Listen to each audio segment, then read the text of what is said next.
अब देखो, चैप्टर का नेम है गुडविल वैल्यूएशन। ना what is meaning of what goodwill? Sir goodwill एक तरह का इंटेंजिबल एसेट है, अभी हम इतना ही जानते हैं। बट इसको वैल्यूएशन करना क्यों है? अब वैल्यूएशन क्यों करना है, आप एक चीज समझना।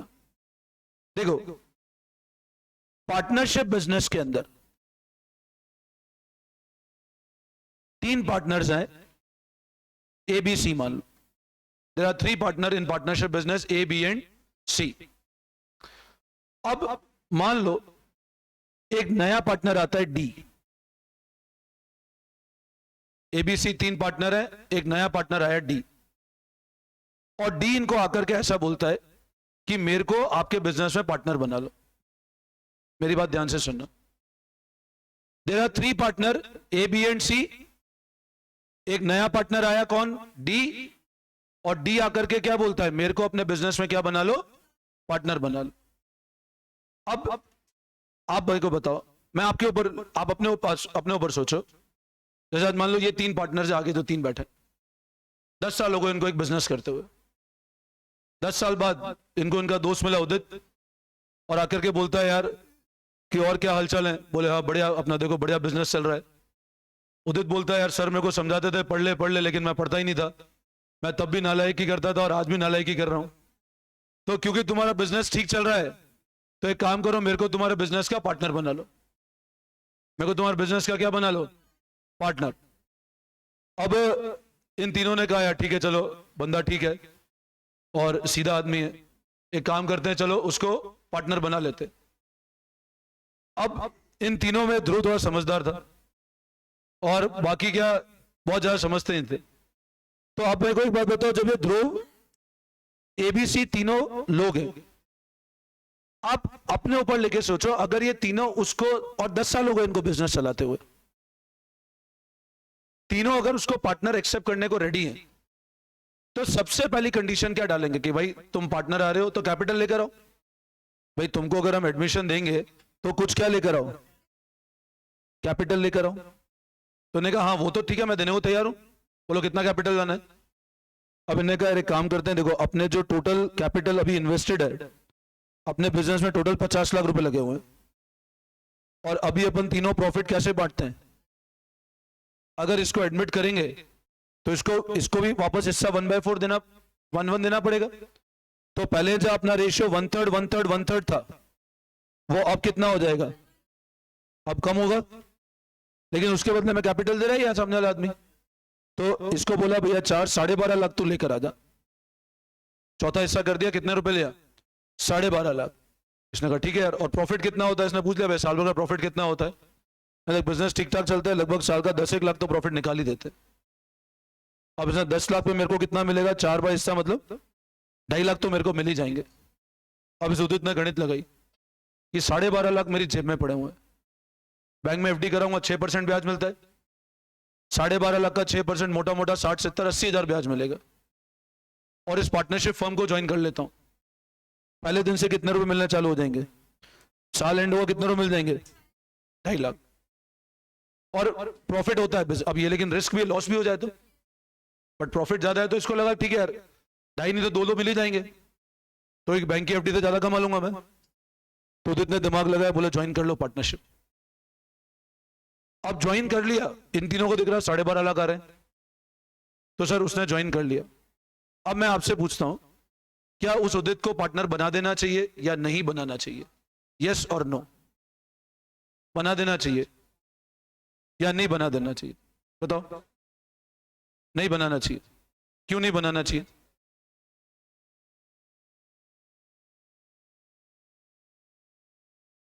देखो, अब ये कॉमर्स वाली दिमाग लगाओ, पैसों में दिमाग लगाओ।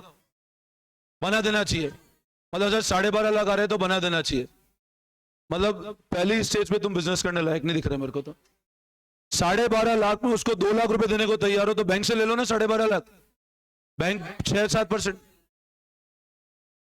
चलो एक पॉइंट बहुत अच्छा बोला कि सर वो अगर आएगा तो कुछ एक्सपर्टीज लाएगा, हो सकता है उससे कुछ बिजनेस भी बढ़ेगा, बैंक से पैसा लेने बिजनेस नहीं बढ़ेगा, ये एक पॉइंट वैलिड है।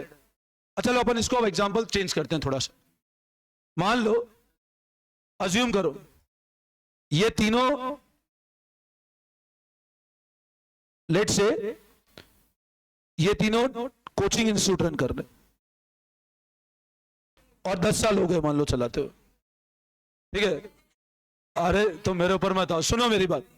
ये तीनों कोचिंग इंस्टीट्यूट रन कर रहे हैं और 10 साल हो गए चलाते हुए, और एक नया पर्सन आकर के डी ऐसा बोलता है कि मेरे को आपके बिजनेस में पार्टनर बना लो। तो हमने कहा ठीक है, एक काम करो, आप कैपिटल ले आओ और आपको पार्टनर बना लेंगे। तो ठीक है, मैं कैपिटल ले आता हूं। अब मेरे से पूछा कि आप बताओ सर कैपिटल कितना चाहिए। तो मैंने कहा कैपिटल में देखिए, तो फर्नीचर है, ये फर्नीचर की वैल्यू 50,000 या मान ले 1 लाख की फर्नीचर है। एसी लग रहा है, एसी मान ले 1 लाख रुपए की एसी है। डेप्रीशिएट भी लो तो चलो, और ये भी डेप्रीशिएटेड वैल्यू लेगा, चलो अपन ने 1 लाख रुपए पकड़ लिया, फिर भी 2 लाख। मैंने कहा पंखे वंखे ये सब मान ले, तो मोटा मोटा मेरे 2 लाख रुपए और मान ले। तो इन्वेस्टमेंट कितना है? 4 लाख रुपए हमने इन्वेस्ट कर रखे हैं तीनों ने। अब बोलता है सर बताओ कमाई कितनी है? तो कमाई तो देख 4 लाख इन्वेस्टमेंट है और मोटा मोटा साल का 10 लाख रुपए तो कमाई लेते हैं, ठीक है। साल कितने रुपए कमा लेते हैं? 10 लाख, ठीक है ना। तो सच ही है, 10 लाख ही कमा रहे हैं। हाँ चलो सुनो, ध्यान दो ध्यान दो, फिर तुम मेरी कमाई पे दिमाग लगा रहे, ठीक है। अब मेरी बात सुनो, मान लो 4 लाख, अब सुनना ध्यान से प्लीज। 4 लाख का इन्वेस्टमेंट है बट इनकम 10 लाख की है। अब मैं ऑफर मान लो जसमीत को दूंगा, जसमीत बोले सर मैं भी पैसा लेके आता हूं 1 लाख रुपए।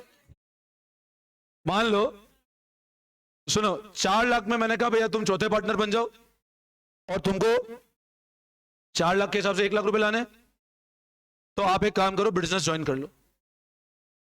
अब मान लो उस मार्केट में उस पर्सन को कोई जानता ही नहीं था, मैंने सिर्फ 1 लाख रुपए के स्लो ज्वाइन करा दिया, तो मतलब ही नहीं मेरे को। क्योंकि सबसे बड़ा कंपोनेंट आज मेरे को एक सर्विस इंडस्ट्री है, इन्वेस्टमेंट तो कुछ है ही नहीं इसमें। यहां मेन बिजनेस चलता है गुडविल की वैल्यू पे। भाई कैपिटल इन्वेस्टमेंट बहुत बड़ा नहीं है, बट सबसे बड़ा इन्वेस्टमेंट क्या है? गुडविल। आप किसी प्रैक्टिसिंग डॉक्टर के यहां जाओ, अब डॉक्टर प्रैक्टिस कर रहा है, एक छोटे से कमरे में प्रैक्टिस कर रहा है, एक कुर्सी और टेबल लगा प्रैक्टिस कर रहा है वो, बट उसके यहां पे लाइन लग रही है। अब आप बोलो भैया कुर्सी टेबल तेरी 5,000 की, मैं 2,500 रुपए देता हूं, तो 50-50 पार्टनर बना ले मेरे को। तो उसमें सबसे बड़ा कंपोनेंट गुडविल है। आज मेरे बिजनेस में कोई पार्टनर ज्वाइन करता है, तो आज से 10 साल पहले जब मैंने इंस्टीट्यूट चालू किया था, तब स्टूडेंट नहीं थे, बहुत स्ट्रगल करके इंस्टीट्यूट सेट किया, और अभी भी रोज चैलेंजेस।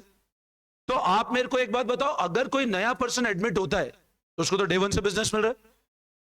तो मैं क्या बोलूंगा कि आप अगर मेरे बिजनेस में एडमिट हो रहे हो तो आप कैपिटल तो लेकर आओ, बट साथ में गुडविल भी लेकर आओ, तो जाके मैं प्रॉफिट में हिस्सा दूंगा आपको।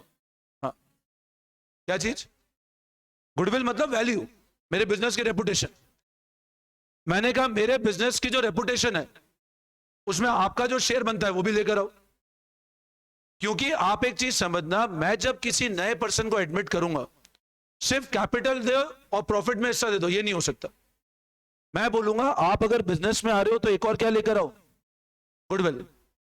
इसी तरह मान लो कोई पार्टनर है एबीसी, ये फर्म थी, ये सी 10 साल तक बिजनेस किया, अब सी बोलता है मैं बिजनेस छोड़ के जा रहा हूं, अब मेरे को बिजनेस नहीं जम रहा, और अब तुम दोनों चलाओ और मैं बिजनेस छोड़ के जा रहा हूं। अब सी जब छोड़ के जाएगा तो मेरे को एक बात बताओ, सी क्या बोलेगा? मेरे को कैपिटल दो मेरा। सी क्या बोलेगा? अरे ऋषि यार तुम पता नहीं क्या बातें ही करते रहते हो यार। सुनो मेरी बात, अब सी जब बिजनेस छोड़ के जाएगा तो सी क्या बोलेगा? मेरे को मेरा कैपिटल का हिस्सा दो। लेकिन अब आप बताओ, क्या सी के जाते ही बिजनेस बंद हो जाएगा क्या? भाई सी के नाम, सी ने भी 10 साल मेहनत करी, तो सी बोलेगा मैं छोड़ के जा रहा हूं तो मेरे को गुडविल का भी तो हिस्सा दो। भाई मेरे नाम से तुम अगले 2 साल तक तो बिजनेस करोगे। तो सी ये कहता है कि जब मैं छोड़ के जाऊंगा, तो नॉर्मली जब डीड बनती है ना, तो हमेशा पार्टनर्स कैपिटल के साथ में गुडविल का पॉइंट भी लिख के चलते हैं कि कभी कोई बिजनेस छोड़ के जा रहा है तो कैपिटल तो देना है, बट साथ में उसको गुडविल का पैसा भी देना पड़ेगा। क्योंकि जो बिजनेस की रेपुटेशन बनाई उसमें उसने ही मेहनत की है, और बिजनेस चलता है कैपिटल से ज्यादा गुडविल के ऊपर। आज हमेशा ध्यान देना, कोई भी बिजनेस है कैपिटल उसमें मैटर नहीं करता, मैटर करती है गुडविल। आज हर बिजनेस चलता क्या है? आज मेरे को एक बात बताओ, any business, any sort of business कितना भी बड़ा इन्वेस्टमेंट कर दे बट गुडविल नहीं है तो बिजनेस नहीं चलेगा। और इन्वेस्टमेंट बहुत कम हो बट गुडविल बहुत अच्छी है, वो अच्छा चल जाता है। तो हमेशा ध्यान रखना, गुडविल को वैल्यू पार्टनरशिप में क्यों करना पड़ता है। कभी भी कोई मान लो नया पार्टनर एडमिट हुआ, कोई पार्टनर छोड़ के जा रहा है, या फिर मान लो आपस में रेशियो चेंज कर दिया। मान लो पहले लेट से 10 साल तक बिजनेस किया 1:1 के रेशियो में, और अब रेशियो करना चाहते हैं 3:1। बी बोलता है मैं टाइम कम दूंगा। पहले रेशियो क्या था 50-50, अब रेशियो 3:1 मतलब 3/4 1/4, तो ये 75-25 आ जाएगा। बी बोलता है मैं थोड़ा टाइम कम दूंगा, तो बी टाइम कम देगा, बट बी बोलेगा मैंने शुरू से मेहनत तो किस रेशियो में करी है, और अब रेशियो क्या कर रहे हैं अपन 75-25, तो मैं गुडविल का पैसा दो भाई, मैंने भी तो 50% मेहनत करी, अब 25 ही कमाऊंगा मैं। तो गुडविल को वैल्यू क्यों करना पड़ता है, वैल्यू कैसे करना है वो आगे सीखेंगे हम लोग, कि सर कैसे वैल्यू निकालते हैं वो आगे की बात है, बट क्यों करना पड़ता है ये कुछ कारण है गुडविल को निकालने का। बट अब आप एक बात बताओ, उससे लोगों को पैसा ना, भाई आपने रेपुटेशन बनाई 10 साल में, तो वो रेपुटेशन 10 साल रेपुटेशन तो लेके नहीं आएगा, बोले अब जो तुमने रेपुटेशन बनाई उसका मैं पैसा दे देता हूं। अल्टीमेट कंसिडरेशन तो मनी के फॉर्म में ही चलेगा ना। तो गुडविल का वैल्यूएशन क्यों करना है, बेसिक कारण यह है गुडविल का वैल्यू करने के। क्यों नहीं देगा, उसने 10 साल तक आपने बिजनेस किया, नया पार्टनर डे 1 पे प्रॉफिट एंजॉय करेगा तो नहीं देगा गुडविल का पैसा। मान लो अगर प्रॉफिट मेकिंग फर्म है तो आप सिर्फ कैपिटल से ही पार्टनर बना दोगे क्या उसको, भाई आप उससे पैसा कुछ कंपनसेशन तो लोगे ना। आज आप अपना रेशियो, आज आपका प्रॉफिट कम होगा, नया पार्टनर आएगा, बिजनेस जनरेट होने में टाइम लगेगा, तो वो टाइम का कंपनसेशन कौन देगा आपको, तो गुडविल के फॉर्म में पैसा तो लेना पड़ेगा ना। तो कैपिटल तो चाहिए बट साथ में और क्या चाहिए, गुडविल भी चाहिए। आई बात समझ में। तो ये हम लोग सीखेंगे गुडविल वैल्यूएशन चैप्टर के अंदर। तो स्टार्ट करो, लिखो आप लोग, चैप्टर नंबर 2 है गुडविल वैल्यूएशन। लिखो आप, goodwill is the intangible asset for the firm. Goodwill is the intangible asset for the firm, and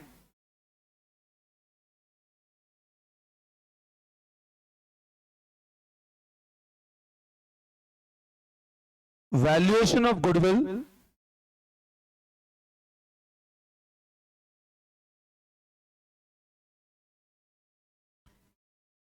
is always done at the time of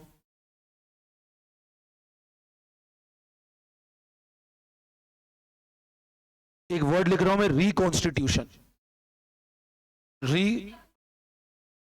देखो, goodwill is an intangible asset of the firm and valuation of goodwill is always done at the time of reconstitution of the firm, at the time of reconstitution of the firm.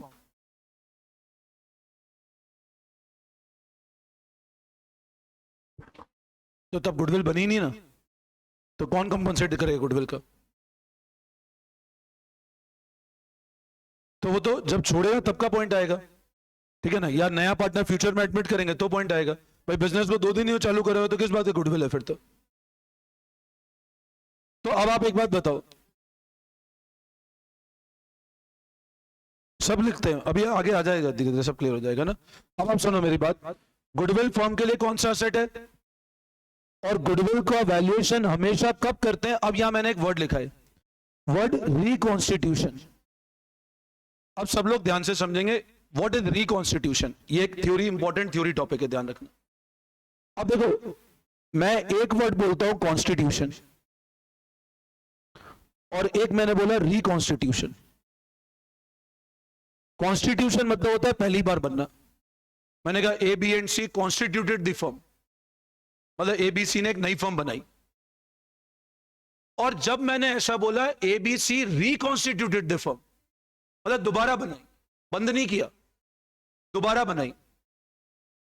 और जब भी firm दोबारा बनती है, मतलब मान लो agreement को change करते हैं अपन लोग, तो वो कहलाता है रिकॉन्स्टिट्यूशन। और जब भी रिकॉन्स्टिट्यूशन होगा तब आपको गुडविल का वैल्यूएशन करना पड़ेगा। जब भी रिकॉन्स्टिट्यूशन होगा तब आपको गुडविल का वैल्यूएशन। अब पॉइंट ये राइज होता है, सर रिकॉन्स्टिट्यूशन कब कब होता है? गुडविल वैल्यूएशन कब कब करना पड़ेगा? जब फर्म का क्या होगा? Reconstitution. Now the point arise when the firm is set to be reconstituted, कि कब फर्म का रिकॉन्स्टिट्यूशन होगा। तो लिखो आप नेक्स्ट लाइन में, द फर्म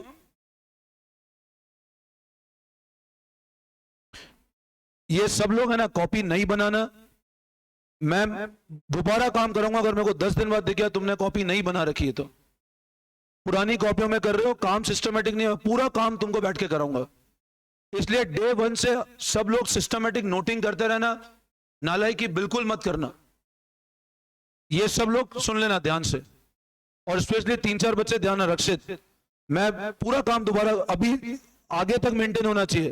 ये बोल मत मैंने मेरे को क्यों बोल रहे हो, तुम्हारा पिछला ट्रैक रिकॉर्ड तुम्हारी गुडविल बता रही है ना। पीछे भी ध्यान रखना आयुष, अतिशय बिल्कुल कॉपी सिस्टमेटिक होनी चाहिए, ठीक है ना। कुछ बच्चों की गुडविल ही खराब है, अब इसको सुधारने की कोशिश करो इस साल। 11वीं प्राइस बाकी है, सुनो 11वीं के प्राइस है ना, अभी 12th का रिजल्ट देखो। अब the firm is set to be, अरे एक बार लिख लो, बातें नहीं लिखो। The firm is set to be, हाँ लिखो लिखो, reconstituted. The firm is set to be reconstituted when. अब फर्म का रिकॉन्स्टिट्यूशन कब कब होगा वो मैं समझा रहा हूं। तो लिखो point number 1, when there is change in profit sharing ratio.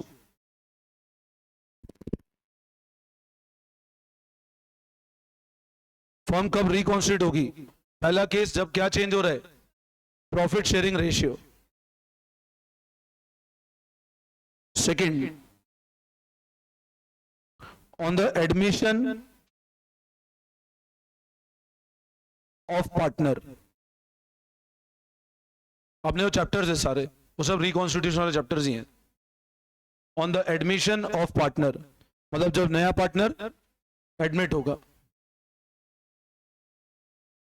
तो थ्योरी नहीं पढ़ोगे तो प्रैक्टिकल समझ ही नहीं आएगा। एडमिशन ऑफ पार्टनर, फिर लिखो retirement of partner.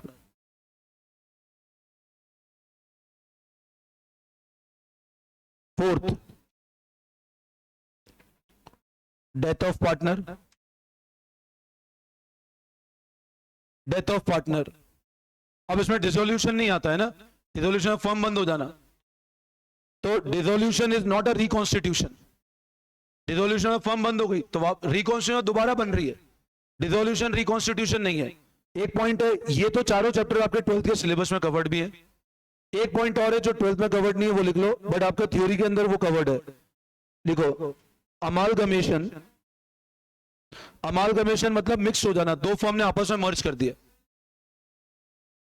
Of partnership firm, amalgamation of partnership firm, जब दो फर्म आपस में मर्ज हो जाएगी तो अमालगमेशन ऑफ पार्टनरशिप फर्म। तो देखो अब आप मेरी बात सुनो, फर्म का रिकॉन्स्टिट्यूशन कब कब होगा? जब ये सारी कंडीशन चल रही है, और जब जब ये सब होगा तब आपको क्या करना पड़ेगा? गुडविल को वैल्यूएशन करना पड़ेगा। तो अब जो आप चैप्टर है, अपना चैप्टर का नाम है वैल्यूएशन ऑफ गुडविल। अब वैल्यूएशन ऑफ गुडविल सीखे हम लोग। अब जब हम चैप्टर स्टार्ट करेंगे ना चेंज इन रेशियो, तो वहां हर क्वेश्चन में गुडविल वैल्यूएशन करना पड़ेगा अपने को। एडमिशन में गुडविल वैल्यूएशन के क्वेश्चन, अब वो गुडविल वैल्यूएशन सीखेंगे यहां से, बट अप्लाई होगा वहां पे एडमिशन और सब जगह। तो गुडविल का वैल्यूएशन कब कब करना है? जब जब फर्म का क्या हो रहा है? रिकॉन्स्टिट्यूशन। और रिकॉन्स्टिट्यूशन कब कब होता है? ये केसेस गुडविल के, सॉरी फर्म के रिकॉन्स्टिट्यूट होने के। बोलो यहां तक कोई दिक्कत? क्लियर है? अब लिखो next heading, methods of goodwill valuation.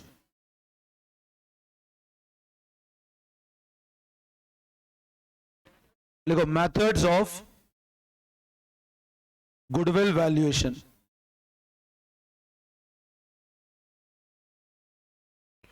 लिखो methods of goodwill valuation. अब कौन कौन से मेथड्स हैं गुडविल को वैल्यू करने के? तो 3 मेथड्स हैं. देखो अब एक चीज समझना, गुडविल बनेगी कब? जब बिजनेस में प्रॉफिट होगा. सीधी बात है. गुडविल कब बनेगी? जब बिजनेस में क्या होगा? तो सारे मेथड प्रॉफिट बेस्ड मेथड है. प्रॉफिट होगा तो गुडविल बनेगी. ठीक है ना? तो लिखो method number 1, average profit method. हाँ,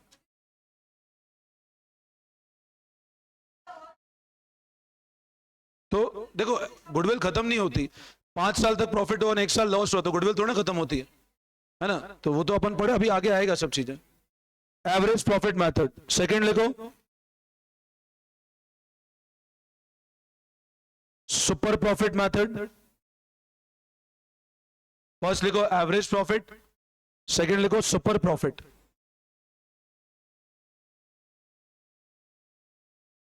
और थर्ड लिखो कैपिटलाइजेशन मेथड.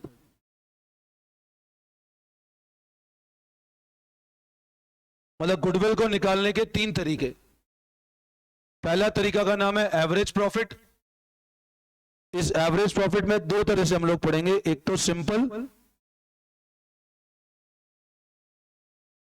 और एक वेटेड. एक तो सिंपल और एक वेटेड. इसमें लिखना एवरेज प्रॉफिट और सुपर प्रॉफिट. मतलब कैपिटलाइजेशन आपस 2 मेथड है. कैपिटलाइजेशन एवरेज प्रॉफिट का और कैपिटलाइजेशन सुपर प्रॉफिट का. सुपर प्रॉफिट में कुछ बाइफर्केशन नहीं, एक ही मेथड है बस उसमें ना. आप लिख लो अभी सब. Capitalisation of super profit. हाँ, मतलब capitalisation of average, capitalisation of super, इस तरह वर्ड है वो, है ना. ये कैपिटलाइजेशन ऑफ लिख दो भले तुमको कंफ्यूजन हो. या तो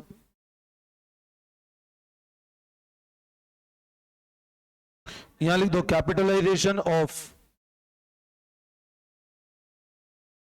एवरेज और capitalisation of super. Capitalisation average का और कैपिटलाइजेशन सुपर का. तो अब आप मेरी बात समझो. बताओ पार्टनरशिप का डेफिनेशन कहां पे गिवन है? Indian partnership act. अच्छा, पार्टनरशिप अगर डीड बनी है तो एक्ट फॉलो करना है क्या? अगर डीड जिस पॉइंट को लेके साइलेंट है तो. अच्छा, गुडविल का वैल्यूएशन कब कब करना है? जब फर्म का रिकॉन्स्टिट्यूशन होगा. Firm is set to be reconstituted in the following cases. Change हो रहा है, एडमिशन, रिटायरमेंट, डेथ या amalgamation. Dissolution is not a reconstitution of the firm. Goodwill valuation के कितने method? 3. Average profit, super profit और capitalisation. Average profit में 2 method, simple और weighted. Super में एक ही मेथड है. और कैपिटलाइजेशन में बस 2 मेथड है, कैपिटलाइजेशन एवरेज का और कैपिटलाइजेशन सुपर का. बोलो यहां तक कोई डाउट? अब लिखेंगे फर्स्ट सिंपल एवरेज प्रॉफिट.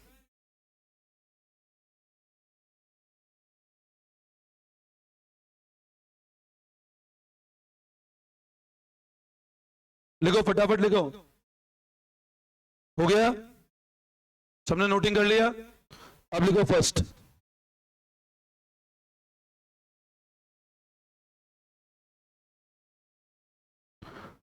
लिखो average profit method.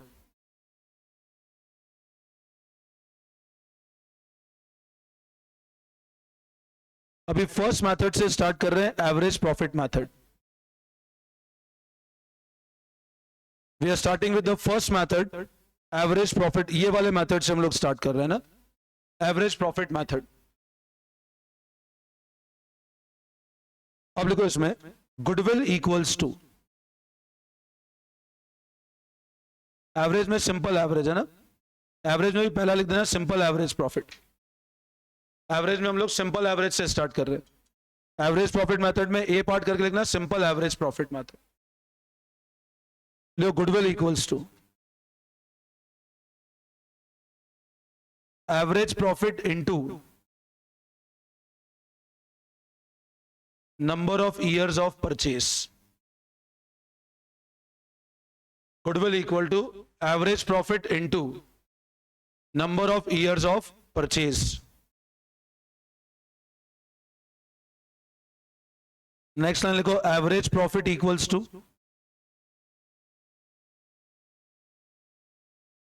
Total profit divide by number of years. Average profit equals to total profit divide by number of years.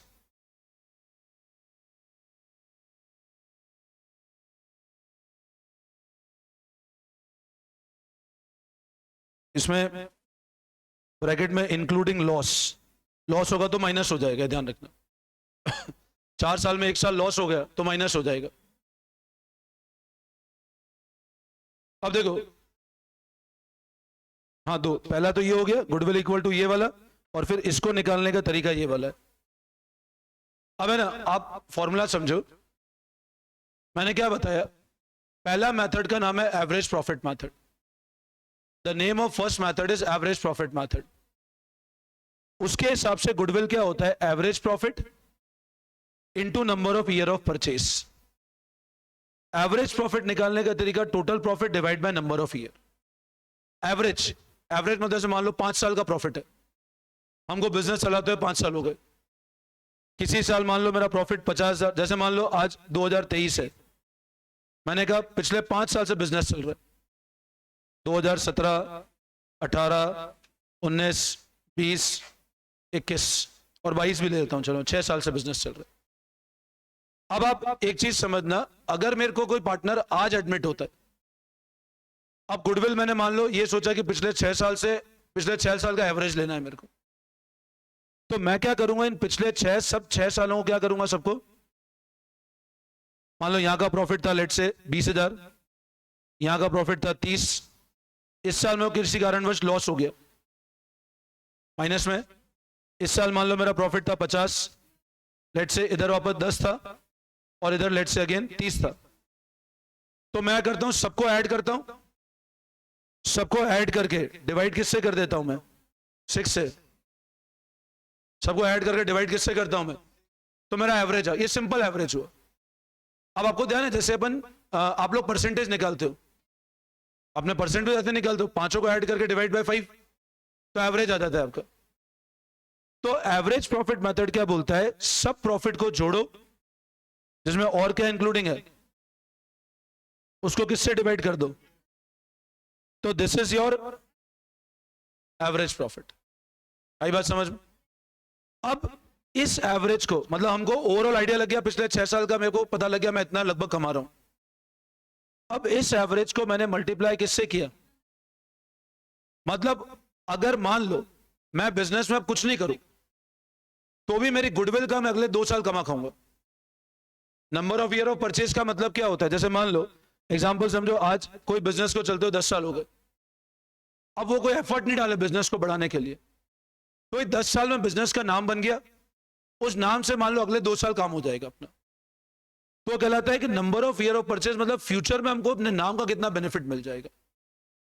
तो गुडविल का मतलब क्या हुआ कि हमने जो अभी तक कमाया वो, और हमारे नाम से अगले 2 साल तो बिजनेस चल ही जाएगा, वो कहलाता है number of year of purchase. आई बात समझ में? अब एक लास्ट पॉइंट है, बस फिर आज कंक्लूड कर दो क्लास। गुडविल हमेशा ध्यान रखना 2 तरह की होती है। एक तो गुडविल ऐसी होती है जो सेल्फ जनरेटेड होती है, और एक ऐसी होती है जो परचेज होती है। अब परचेज गुडविल, मान लो मैंने कोई बिजनेस को परचेज कर लिया, मैंने उसकी एसेट भी उठा ली और लायबिलिटी, मैंने मान लो चलता हुआ बिजनेस था और मैंने उसको जाकर के खरीद लिया। अब जैसे मान लो एग्जांपल समझो, मान लो मारुति ऑलरेडी कार में काम कर रही है, थोड़े टाइम पहले न्यूज आई फोर्ड अपना इंडिया में ऑपरेशंस बंद कर रहा है, बट फोर्ड की कुछ तो गुडविल है, ऑब्वियसली बात है फोर्ड को लॉस हो रहा है तभी बंद कर रहा था।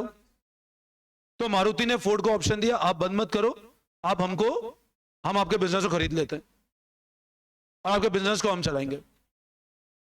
अब मान लो जब खरीदा, फोर्ड के एसेट 8 लाख के थे और लायबिलिटी 3 लाख की थी। फोर्ड के एसेट कितने के थे?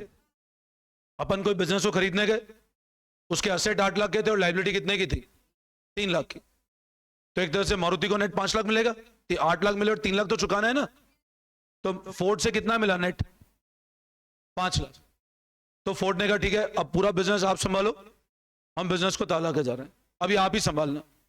बोले 3 लाख रुपए चुकाने नहीं, एसेट भी आप ले लो। लेकिन फोर्ड बोलेगा से हमको पैसा कितना दोगे? भाई हमारे 8 लाख के एसेट ले रहे हो, 3 लाख की लाइबिलिटी, तो अपने को नेट एसेट कितने के मिले? अब मारुति ये बोलती है ठीक है, अब फोर्ड ने बोला कि देखो 5 लाख तो आपको आज ही मिल जाएगा, आप 8 लाख में मार्केट में बेच देना, 3 लाख चुका देना, आपकी जेब में 5 लाख तो आ रहे हैं, बट हमको चाहिए 6 लाख रुपए। हमको कितने चाहिए? 6 लाख। अब मेरे को एक बात बताओ, फोर्ड के एसेट कितने के थे? 8 लाख। लाइबिलिटी कितने की थी? तो देखा जाए तो कंपनी को तो 5 लाख ही मिले ना। भाई अगर आज मैं उस बिजनेस को लेके मान लो बंद भी कर दूं, 8 लाख में बेचूंगा और 3 लाख चुकाने हैं मेरे को, बट सामने वाली कंपनी को पता है हमारा वैल्यू 5 लाख है, बट मांग कितना रही है वो? तो मतलब फोर्ड 1 लाख रुपए गुडविल के मांग रही है। तो ये कहलाती है आपने गुडविल कहीं से खरीद ली है, परचेज गुडविल। आपने कोई और बिजनेस खरीदा, अब वो गुडविल भी आपको मिलेगी। आपने बिजनेस को एक्वायर करा तो उसका कस्टमर भी अब मारुति को मिलेगा। मेरी बात समझे? और एक होती है सेल्फ जनरेटेड, नाम बता रहा है, खुद ने मेहनत करके जो गुडविल बनाई। सेल्फ जनरेटेड मतलब क्या है? आज मारुति ने खुद ने ही मेहनत करके अपना ब्रांड बनाया, तो खुद ने मेहनत करके जो गुडविल बनाई वो कहलाती है कौन सी? हमेशा एक बात ध्यान रखना, हम जब भी गुडविल के वैल्यूएशन की बात करते हैं, हम जब भी गुडविल के वैल्यूएशन की बात करते हैं, हम कौन सी गुडविल को वैल्यू करते हैं? इसको तो वैल्यू करना क्या, ये तो एसेट 5 लाख के थे, 6 लाख दिए, 1 लाख रुपए गुडविल है। ये अपन जो वैल्यूएशन सीख रहे हैं ना, ये सब कौन सी गुडविल का सीख रहे हैं? प्रॉफिट। प्रॉफिट खुद की मेहनत से आया। तो गुडविल का वैल्यूएशन हमेशा कौन सा करेंगे? Self generated goodwill. हाँ, गुडविल नहीं थी तो कम पैसा दोगे, तो वो तो सेल्फ जनरेटेड हो गए। अब ऐसा भी हो सकता है, सुनो, मान लो इसकी वैल्यू 5 लाख थी, फोर्ड को गरज थी बेचने की, आपने, उसने बोला 6 लाख लूंगा, आपने कहा 6 लाख तो नहीं देते हम, बोले हम तो 3.5 लाख देंगे, या तो लो या छोड़ दो। 5 लाख के एसेट मिल रहे बट हम देंगे कितने? बोले 8 लाख के एसेट को बेचने में माथा बच्ची कितनी है? मान लो कम में बिके, कौन माथा फोड़ी करे? बोले 3.5 लाख देंगे। अब इस मतलब आपका फायदा हो गया फिर 1.5 लाख का, तो वो गुडविल का पैसा नहीं दिया फिर आपने। भाई अगर कोई चीज 5 लाख की बेच 3.5 पे, तो किस बात की गुडविल है? गुडविल तभी होगी ना 5 की चीज जब कितने बिक रही है? 6 में। तो ये कहलाती है परचेज, इसको वैल्यू नहीं करते। वैल्यूएशन हमेशा कौन सी गुडविल का करते हैं हम लोग? तो अपन इस चैप्टर में जो वैल्यूएशन सीखेंगे वो कौन सा सीखेंगे? सेल्फ जनरेटेड गुडविल का। चलो आई बात समझ में? क्लियर है? ठीक है, तो बस अब आज की क्लास कंक्लूड करते हैं, क्विक रिवीजन कर लेते हैं। पार्टनरशिप का definition, Indian partner, relationship between two और who have agreed to share business carried by all or any one of them acting for all. Act का provision, absence of deed, profit और losses equally shared, interest on capital होगा, interest on drawing होगा। अभी अतिशय को तो ना रहे, तो सुनो मेरी बात, profit loss is equal, no interest on capital, no interest on drawing. Interest on loan क्या रेट पे जाएगा? 6%। सैलरी नहीं मिलेगी, एडमिशन तभी होगा जब सारे पार्टनर कंसेंट होगा। ठीक है, उसके बाद गुडविल का वैल्यूएशन, गुडविल तब वैल्यू करनी पड़ेगी जब फर्म क्या होगी? रिकॉन्स्टिट्यूटेड। फर्म रिकॉन्स्टिट्यूट कब कब होगी? Admission, retirement, change in ratio, death और अमलगमेशन। ठीक है, valuation method 3, average profit, super profit, capitalisation. Average में कितने? 2, सिंपल और वेटेड। कैपिटलाइजेशन कितने? 2, कैपिटलाइजेशन एवरेज और कैपिटलाइजेशन ऑफ सुपर प्रॉफिट। बोलो समझ में आया? ठीक है, इसको देखना, फिर हम लोग कल, अब कल है ना मैं क्वेश्चंस कराऊंगा बिना बुक के, आपको दिक्कत आएगी। एंड नहीं, कल नहीं हूं मैं, कल लूंगा क्लासेस, है ना, कल मैं हूं। हाँ, कल मैं क्लास लूंगा, आप लोग सब बुक्स लेकर आओगे साथ में, बिना बुक के आपको दिक्कत आएगी। ठीक है ना, तो हम लोग कल करते हैं। ठीक है।